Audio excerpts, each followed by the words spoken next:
안녕하세요. 파산관제인 홍현필 변호사입니다. 회생이원 직무편람 계속하겠습니다. 포괄적 금지명령.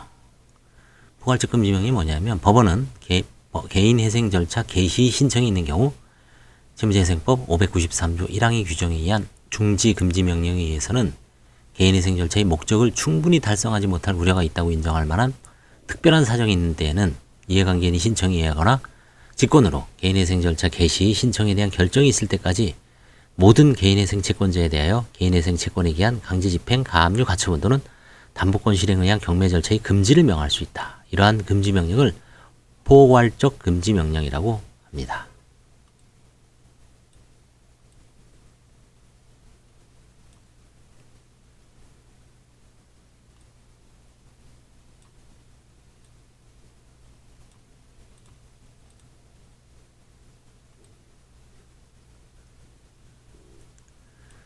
실무상 개인회생 절차에서 보전처분을 명하는 예가 거의 없고 중지 금지명령에 의해 개인회생 절차의 목적을 충분히 달성할 수 있으므로 포괄적 금지명령을 발령하는 사례는 많지 않다고 합니다.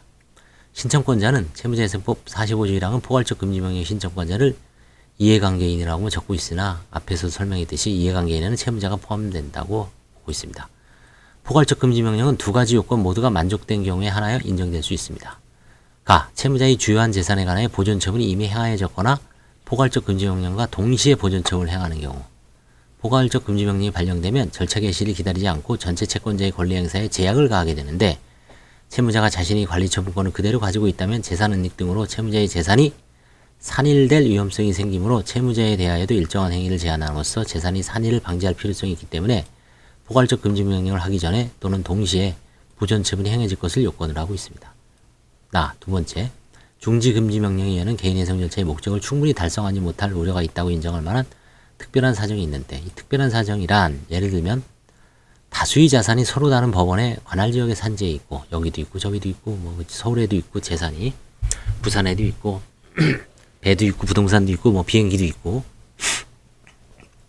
채권자가 어떠한 자산에 대해 어떠한 권리 행사할 것인지 알 수 없는 데다가 집행 권한을 가진 채권자도 상당수 존재한다는 사정이 있을 때 인정될 수 있을 것이다. 실무상 개인회생 절차에서 보존처분을 명하는 예가 거의 없고 중지명령만으로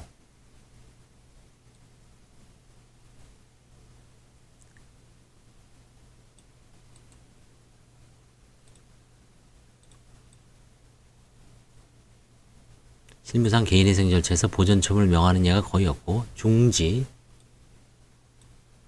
금지명령에 의하여 개인회생 절차의 목적을 충분히 달성할 수 있으므로 포괄적 금지명령을 발하기 위한 요건을 만족시키는 사례는 예상하기 어렵다고 합니다.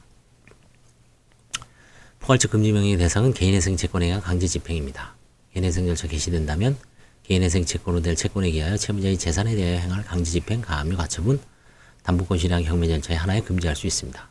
국세징수법 또는 지방세법에 의한 체납처분 등은 그 대상에 포함되어 있지 않습니다. 이건 중지금지명령에 의해야 합니다.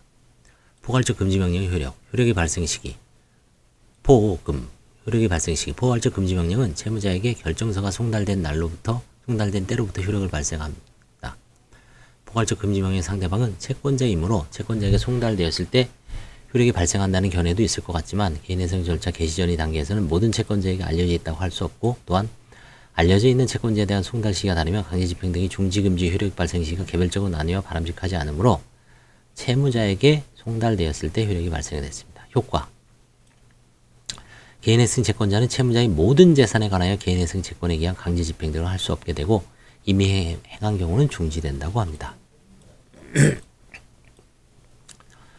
자, 그 다음에 포괄적 금지명령에 대한 불복. 포괄적 금지명령, 이를 변경하거나 취소하는 결정, 중지된 개인회생 채권의 강제집행 등 취소명령에 대한 즉시항고를 할 수가 있습니다.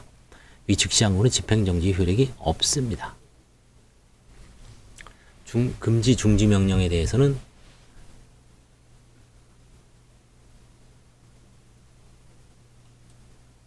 즉시항고가 있었나요? 없었던 것 같기도 하고. 공고 및 송달.